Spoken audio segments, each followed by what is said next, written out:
বাহলুল পাগলের একটা কথা বলে শেষ করি। বাদশাহ হারুনুর রশিদ, তার দরবারে একজন পাগল আসতেন। পাগল বলতে এমন পাগল, ধর্মীয় পাগল, মানে একটু ব্রেন এলোমেলো ভারসাম্যহীন, কিন্তু সে দিন ধর্ম পালনে খুব যত্নবান ছিলেন, যার নাম ছিল বাহলুল পাগল। একদিন বাহলুল পাগল এসে বাদশাহ হারুন রশিদের দরবারে কথা বলছেন। তখন বাদশাহ হারুন রশিদ বললেন, বাহলুল শোনো, আমি তোমাকে একটা লাঠি দিলাম, এই লাঠিটা তোমার হাতে দিলাম, এই লাঠি তুমি তোমার চেয়ে বোকা মানুষ যাকে পাও তার হাতে দিয়ে দিও।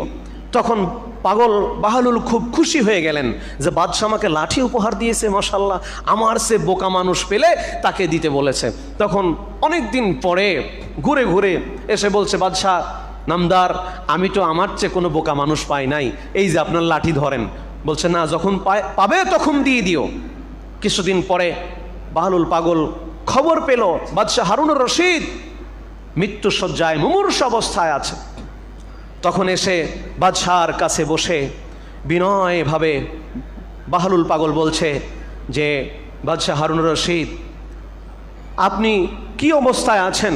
তিনি বললেন যে, আমি এমন অসুস্থ, হয়তো চলে যাব, আমি আর থাকতে পারবো না। কোথায় যাবেন? অনেক দূরে চলে যাব। ও আচ্ছা, অনেক দূরে, তাহলে তো সেখানে অনেক রকমের ব্যবস্থা করেছেন নিশ্চয়ই, আপনি তো যে কোনো খাবার খেতে পারেন না, নিশ্চয়ই ভালো ভালো বাবরসি সেখানে পাঠিয়েছেন। আর কয়, আরে পাগল, ওখানে বাবরসি পাঠানোর সুযোগ নাই।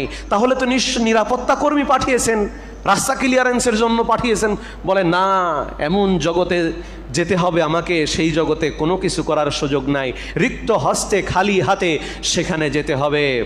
তখন বাহলুল পাগল বলছে, বাদশাহ হারুনুর রশিদ, আমি ঠিকই জানি, তবে আপনার মুখ থেকে কথাগুলো আমি বের করার চেষ্টা করছি।